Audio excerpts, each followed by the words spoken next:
আসসালামু আলাইকুম। সবার আগে বাছাই করা 10টি আন্তর্জাতিক খবর জানিয়ে দেব। প্রথমেই থাকছে শিরোনাম। তবে তার আগে অনুরোধ থাকবে ভিডিওটিতে একটি লাইক দিবেন।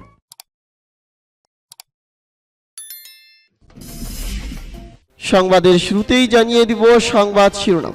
যুদ্ধ শুরু হলে আগেই তাইওয়ান আকাশের নিয়ন্ত্রণ নিবে চীন। এরপর জানিয়ে দিব সশস্ত্র বাহিনী দিবসে যে শক্তি দেখাবে ইরান। এরপর জানিয়ে দিব সুদানে 3 ঘন্টা অস্ত্রবিরতির পর ফের তুমুল সংঘর্ষ শুরু। এরপর জানিয়ে দিব ফিলিস্তিনিদের পক্ষে মুসলিম দেশগুলোকে ঐক্যবদ্ধ হওয়ার আহ্বান রাইসির। এবং জানিয়ে দিব সর্বশেষ শিরোনাম। প্রতিরোধকামীদের হাজার হাজার ক্ষেপণাস্ত্র ঘিরে রেখেছে ইসরায়েলকে। এতক্ষণ শুনছিলেন সংবাদ শিরোনাম, এখন শুনবেন সংবাদের বিস্তারিত। তো বন্ধুদের কাছে রিকোয়েস্ট রইল এই ভিডিওতে একটা লাইক দিবেন, আর ভালো লাগলে অবশ্যই বন্ধুদের মাঝে শেয়ার করে দিবেন। যুদ্ধ শুরু হলে আগেই তাইওয়ান আকাশের নিয়ন্ত্রণ নিবে চীন। তাইওয়ানের সঙ্গে যুদ্ধ শুরু হলে প্রাথমিক পর্যায়ে দ্বীপ অঞ্চলটির আকাশ সীমানার নিয়ন্ত্রণ নিয়ে নেবে চীনের সামরিক বাহিনী। সম্প্রতি মার্কিন সেনা সদর দপ্তর পেন্টাগন থেকে এসব গোপন নথি ফাঁস হয়েছে, তাতে এই কথা বলা হয়েছে। গোপন নথির বরাত দিয়ে দৈনিক ওয়াশিংটন পোস্টে বলছে, চীনা সামরিক বাহিনীর মোকাবেলায় তাইওয়ানের মাত্র অর্ধেক বিমান শক্তি কার্যকরভাবে সংঘাতে লিপ্ত হতে পারবে। তাইওয়ানের এই সম্ভাব্য সামরিক সক্ষমতার উদ্বিগ্ন মার্কিন কর্মকর্তারা। আমেরিকায় এই উদ্বেগের বিষয়ে তাইওয়ানের প্রতিরক্ষা মন্ত্রণালয়ের মুখপাত্র ওয়াশিংটন পোস্টকে বলেন, সামরিক প্রস্তুতির বিষয়ে বাইরের মতামতকে শ্রদ্ধা করে তাইওয়ান, তবে শত্রুর হুমকি বিবেচনা করে তাইওয়ান তার প্রতিরক্ষা নীতি গড়ে তুলছে। পেন্টাগনের ফাঁস হওয়া তথ্যে এই ইঙ্গিত দিচ্ছে যে যুদ্ধ শুরু হলে চীন যেসব ক্ষেপণাস্ত্র ছুড়বে সেগুলো তারা নিখুঁতভাবে শনাক্ত করতে পারবেন কিনা তা নিয়ে তাইপের সামরিক নেতৃত্বের মাঝে সন্দেহ রয়েছে। এছাড়া তাইওয়ানের সামরিক নেতারা মনে করেন তারা বড়জোর অর্ধেক বিমানকে কার্যকরভাবে চীনের অনেক বেশি উন্নত বিমান ব্যবস্থার বিরুদ্ধে ব্যবহার করতে পারবে। সূত্র পার্স টুডে।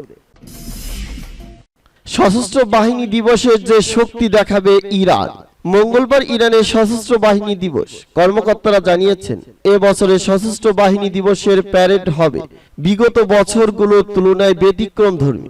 এদিন দেশটির রাজধানী তেহরানের আকাশে অন্তত 40টি যুদ্ধ বিমান উড়াবে। ইরানের মেহেন নিউজ জানিয়েছে, দেশটির বিমান বাহিনীর প্রধান ব্রিগেডিয়ার জেনারেল হামিদ ওয়াহেদি বলেছেন, ইরানের সশস্ত্র বাহিনী দিবসে এদেশের বিমান শক্তি প্রদর্শন করা হবে। এসব যুদ্ধ বিমান উড্ডয়নের মূল লক্ষ্য। খবরে বলা হয়েছে, ইরানের সশস্ত্র বাহিনী দিবস উপলক্ষে দেশটির সশস্ত্র বাহিনী দেশের বিভিন্ন স্থানে আগামীকাল 18 এপ্রিল বড় ধরনের কয়েকটি প্যারেডের আয়োজন করবে। জেনারেল ওয়াহিদি বলেন, ইরানের বিমান বাহিনী দেশের সম্মান ও মর্যাদা সমুন্নত রাখার জন্য এ পর্যন্ত যথাসাধ্য চেষ্টা করেছে।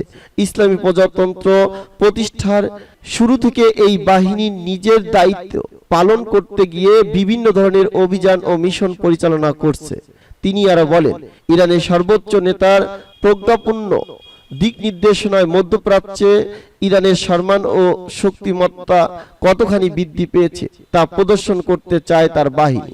জেনারেল ওয়াহিদি বলেন, এ বছরের সশস্ত্র বাহিনী দিবসের প্যারেড হবে বিগত বছরের তুলনায় ব্যতিক্রমধর্মী।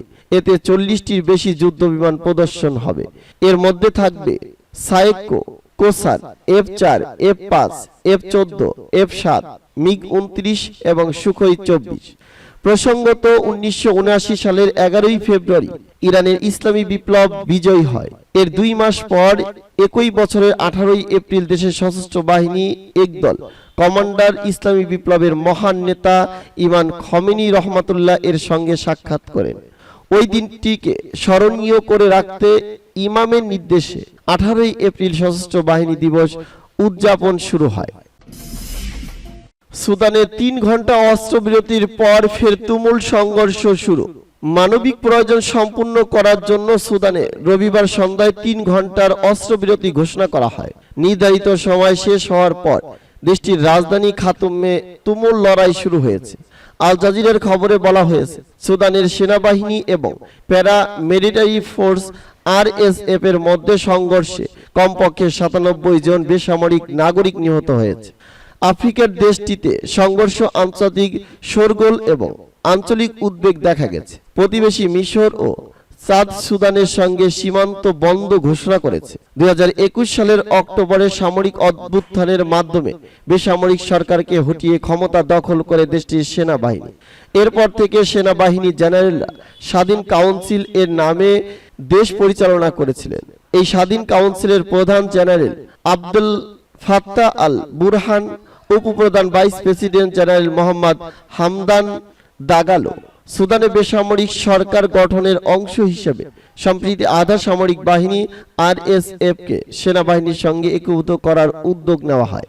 মূলত এটা নিয়েই সেনাবাহিনী এবং RSF এর মধ্যে দ্বন্দ্বের সৃষ্টি হয়।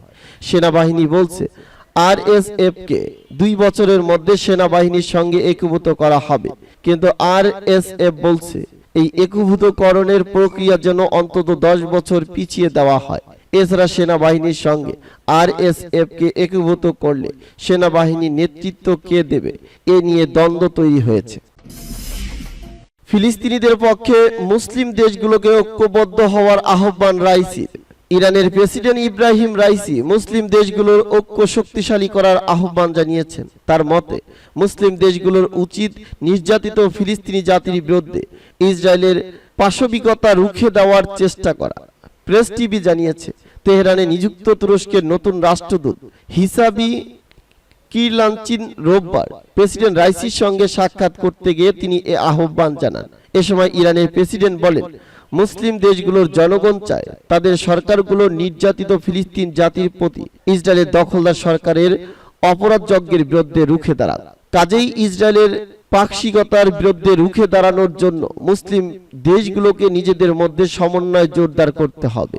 প্রসঙ্গত, সাম্প্রতিক সময়ে ফিলিস্তিনিদের বিরুদ্ধে ইসরায়েলি সেনাদের পাশবিক হামলা বেড়ে গেছে। এর ফলে চলতি বছরের প্রথম 3.5 মাসেই প্রায় 100 ফিলিস্তিনিকে হত্যা করেছে দখলদার ইহুদি সেনারা। তুর্কি রাষ্ট্রদূতের সঙ্গে সাক্ষাৎকালে প্রেসিডেন্ট রাইসি তুরস্কের সঙ্গে ইরানের ঐতিহাসিক সম্পর্কের কথা উল্লেখ করেন। সেই সঙ্গে ওই সম্পর্ক আরও শক্তিশালী করার আহ্বান জানান। অপরদিকে তুর্কি রাষ্ট্রদূত হিসাবি কিরলানচিন বলেন, ইরানের সঙ্গে তার দেশের ঘনিষ্ঠ সম্পর্ক বজায় রয়েছে। এই সম্পর্ককে আরো ঘনিষ্ঠ করার চেষ্টা চালাবেন তিনি। প্রতিরোধকামীদের হাজার হাজার ক্ষেপণাস্ত্র ঘিরে রেখেছে ইসরায়েলকে। ফিলিস্তিনের ইসলামী জিহাদ আন্দোলনের নেতা জিয়াদ আল নাখাল জানিয়েছেন, ইসরায়েলের চারপাশ ঘিরে প্রতিবাদ আন্দোলনকারীদের হাজার হাজার ক্ষেপণাস্ত্র মোতায়েন রয়েছে। এসব ক্ষেপণাস্ত্র গাজা এবং লেবাননে মোতায়েন রয়েছে বলে তিনি জানান। যখন ইহুদিবাদী ইসরায়েল এবং প্রতিরোধকামী আন্দোলনগুলোর মধ্যে পবিত্র আল আকসা এবং ফিলিস্তিনি জনগণের উপর ইহুদিবাদী সেনাদের বর্বরতা নিয়ে প্রচন্ড উত্তেজনা বিরাজ করছে, তখন ইসলামী জিহাদ আন্দোলনের নেতা এই তথ্য জানালেন। তিনি গতকাল ইরাকের একটি টেলিভিশন চ্যানেলকে দেওয়া সাক্ষাৎকারে তিনি বলেন, ফিলিস্তিনি জনগণ বিশেষ করে পশ্চিম তীরের নাগরিকরা ইহুদিবাদীদের সঙ্গে সর্বাত্মক যুদ্ধের জন্য প্রস্তুত হয়ে রয়েছে। জিহাদ আন্দোলনের এ নেতা বলেন, ফিলিস্তিনিদের পশ্চিম তীরে প্রতিরোধকামী তৎপরতা বেড়ে যাওয়ার প্রেক্ষাপটে ইহুদিবাদী ইসরায়েলের নিরাপত্তা মারাত্মক রকমের ঝুঁকির মুখে রয়েছে। পবিত্র আল আকসা মসজিদে গত 6 এপ্রিল ইহুদিবাদী ইসরায়েলি সেনাদের আগ্রাসনের জবাবে নেবালন থেকে ইসরায়েল অভিমুখে অন্তত 30টি ক্ষেপণাস্ত্র ছোড়া হয়। একই সময়ে ফিলিস্তিনিদের গাজা উপত্যকা থেকেও ইসরায়েলকে লক্ষ্য করে বেশ কয়েকটি রকেট ছোড়া হয়েছিল। জিহাদ আল নাখালা বলেন, ফিলিস্তিনিদের পশ্চিম তীর গাজা এবং অত্র অঞ্চলের প্রতিরোধকামী যোদ্ধারা ইসরায়েলের অব্যাহত দখলদারিত্ব ও বর্বরতার মুখে সর্বাত্মক প্রতিরোধের পথ বেছে নিয়েছে এবং হাজার হাজার ক্ষেপণাস্ত্র এখন ইসরায়েলকে ঘিরে ধরেছে। সূত্র পার্স টুডে।